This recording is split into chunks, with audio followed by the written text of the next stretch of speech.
इंद्रप्रस्थ नाम का एक खुशहाल राज्य था जिसमें भीमसेन नाम का राजा राज करता था।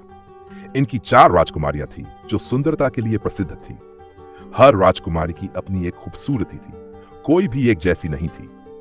पर इनमें से एक राजकुमारी थी जिसका नाम था जिनीशा। जिनीशा बाकी राजकुमारियों से थोड़ी अलग थी। वह खूबसूरत तो थी ही, पर उसकी आंखें बड़ी बड़ी और बिल्ली की तरह भूरी थीं। उसके बाल बहुत ही लंबे और घने थे, जिसके कारण जिनीशा बाकी राजकुमारियों से अलग दिखती थी। अपनी इस बात पर जिनीशा को बहुत ही घमंड था। आए दिन जिनीशा किसी न किसी राजकुमारी से झगड़ती रहती थी। जिनीशा की इस हरकत से रानी इंदुमती उससे मिलने आई। रानी ने उसे सबसे अकड़कर बात करने से मना किया। ऐसा व्यवहार राजकुमारियों को शोभा नहीं देता। तुम्हें अपने परिवार और दूसरों का सम्मान करना चाहिए। जिस पर जिनीशा ने जवाब दिया, वे सभी मेरी खूबसूरती से जलती हैं, इसलिए आपके पास मेरी शिकायत लेकर आ जाती हैं। उन्हें यह बात बिल्कुल भी हजम नहीं होती कि मैं उनसे इतनी खूबसूरत कैसे हो सकती हूँ। राजकुमारी जिनीशा ने रानी इंदुमती की एक भी बात न मानी और अपने घमंड के चलते वहां से चली जाती है। कुछ दिनों बाद रानी इंदुमती का जन्मदिन आया। पूरे राजमहल में जोरों शोरों से तैयारी की जा रही थी। राजा ने महल को दुल्हन की तरह सजवाया और राजमहल में दावत रखवाई। दावत में कई राज्यों के राजा, बड़े बड़े ऋषि मुनियों को जन्मदिन समारोह पर आमंत्रित किया गया था। सभी राजा ऋषि मुनि भोजन ग्रहण करने के लिए बैठ गए। भोजन करते करते एक ऋषि को प्यास लग गई और उन्होंने जिनीशा की ओर इशारा किया और जिनीशा से पानी लाने का आग्रह किया। ऋषि की बात सुनकर जिनीशा को बहुत ही कड़ा गुस्सा आया। उसने सबके सामने चिल्लाकर ऋषि से कहा, क्या मैं तुम्हें नौकरानी दिखती हूं? जिनीशा की बात सुनकर ऋषि इसे अपना अपमान समझ बैठे और भोजन पर बैठे सभी ऋषियों को उठने का इशारा किया और बोले, कन्या, तुमने हम सब ऋषियों का अपमान किया है। तुम्हें अपनी सुंदरता पर बड़ा घमंड है ना? जा, मैं तुझे श्राप देता हूं। जितनी सुंदर तू अभी है उससे दुगनी बदसूरत होकर एक चुड़ैल में बदल जा। ऋषि के श्राप देते ही जिनीशा एक बड़ी ही डरावनी चुड़ैल में तब्दील हो गई, जिसे देखकर आसपास के लोग घबरा गए। जिनीशा की ऐसी हालत देख रानी इंदुमती ने ऋषि से श्राप वापस लेने का आग्रह किया। रानी इंदुमती कहती है, हे महर्षि, राजकुमारी जिनीशा को क्षमा कर दीजिए। उसकी भूल का उसे इतना बड़ा दंड मत दीजिए। अपने श्राप को वापस लेने की कृपा करें महाराज। ऋषि ने रानी की एक बात न मानी और कहा, मैं अपना दिया हुआ श्राप वापस नहीं लूंगा, क्योंकि राजकुमारी जिनीशा ने मेरे साथ साथ यहां बैठे सभी ऋषियों का भी अपमान किया है। यह कहकर सभी ऋषि वहां से चले गए।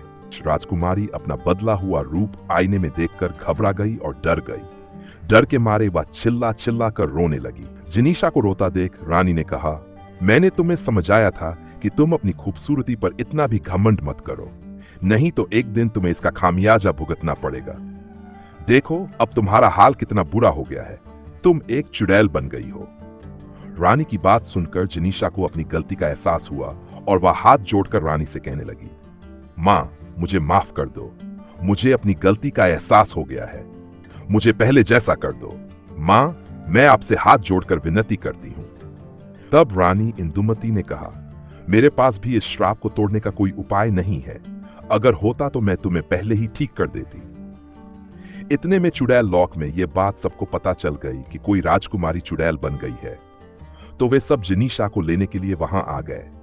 क्या बात है, एक राजकुमारी बनी चुड़ैल? हा हा हा, अब तुम हमारी बिरादरी में शामिल हो चुकी हो। अब तुम्हें हमारे साथ चलना ही पड़ेगा। यह सुनकर जिनीशा घबरा गई और जाने से मना कर दिया। लेकिन रानी ने कहा, तुम्हें जाना ही पड़ेगा। यह उसूल है राजमहल का और चुड़ैल लोक का। तुम मना नहीं कर सकती, पर मैं पूरी कोशिश करूंगी कि तुम्हें वहां से जल्द निकाल लिया जाए। ना चाहते हुए भी जिनीशा को चुड़ैलों के साथ जाना पड़ा। जब जिनीशा चुड़ैल लोक पहुंची तो वहां का नजारा देखकर कांप गई। चारों ओर अंधेरा था, गंदगी फैली हुई थी और जगह जगह जानवरों के मांस के टुकड़े पड़े थे। वहां की अन्य चुड़ैलों के चेहरे डरावने थे। ये सब देखकर जिनीशा घबरा गई और रोने लगी। रात को सभी चुड़ैलें शिकार की तलाश में जंगल में जाने लगीं। उन्होंने जिनीशा से भी उनके साथ चलने को कहा, लेकिन जिनीशा ने मना कर दिया। यह सुनकर चुड़ैलों की मुखिया ने गुस्से से कहा, यह तुम्हारा राजमहल नहीं है, यहां तुम्हें हमारी तरह ही रहना पड़ेगा। अगर तुम हमारे साथ नहीं चलोगी तो तुम्हें दंड दिया जाएगा। डरी हुई जनीशा चुड़ैलों के साथ जाने को मजबूर हो गई। जंगल में शिकार की तलाश के दौरान चुड़ैलों को एक छोटा बच्चा दिखा। सभी चुड़ैलों ने उसे खाने का फैसला किया।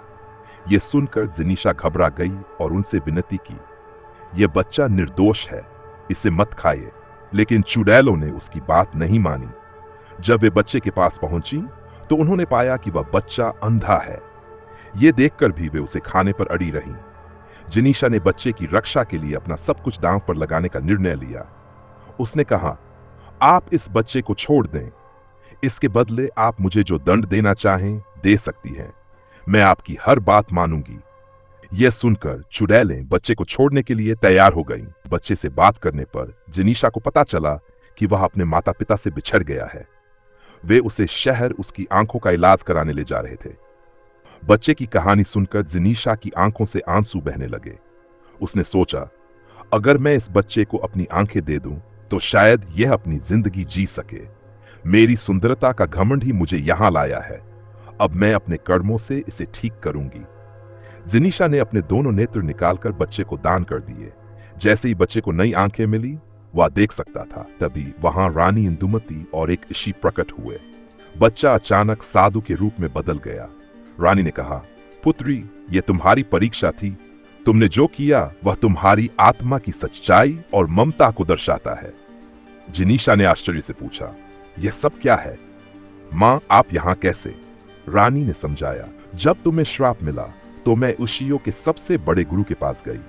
उन्होंने कहा कि यदि तुम अपनी सबसे प्रिय वस्तु का बलिदान कर सको तो श्राप समाप्त हो सकता है। उन्होंने स्वयं आकर तुम्हारी परीक्षा ली। तुमने अपना सबसे अनमोल खजाना, अपनी आंखें दान कर दी। यही तुम्हारी मुक्ति का कारण बना। यह सुनते ही ऋषि ने कहा, जनीशा, तुम्हारा घमंड ही तुम्हारी परेशानी का कारण था, लेकिन अब तुमने सच्चे मन से बलिदान देकर अपनी गलती सुधारी है, इसलिए मैं तुम्हें आशीर्वाद देता हूं। ऋषि ने अपने तपोबल से जनीशा को उसकी आंखें और पहले जैसा रूप लौटा दिया। जनीशा ने सभी से माफी मांगी और ऋषि को धन्यवाद दिया। उसने अपनी मां से वादा किया, अब मैं कभी भी अपनी सुंदरता का घमंड नहीं करूंगी, दूसरों का आदर करूंगी और सबके साथ मिलकर रहूंगी। इस घटना के बाद जनीशा ने अपनी जिंदगी को दूसरों की मदद के लिए समर्पित कर दिया। उसकी कहानी पूरे राज्य में उदाहरण बन गई और लोग समझ गए कि घमंड विनाश का कारण बन सकता है। और इस तरह राजकुमारी जनीशा ने अपनी सुंदरता के घमंड से मुक्ति पाई और एक नई सच्चे दिल वाली जिंदगी शुरू की। समाप्त। अहंकार हमेशा विनाश का कारण बनता है, इसलिए विनम्रता अपनाएं। आप लोगों को यह कहानी कैसी लगी हमें कमेंट में जरूर लिखकर बताएं और ऐसी ही नई नई कहानियों सुनने के लिए हमारे चैनल को लाइक एंड सब्सक्राइब जरूर करें। धन्यवाद।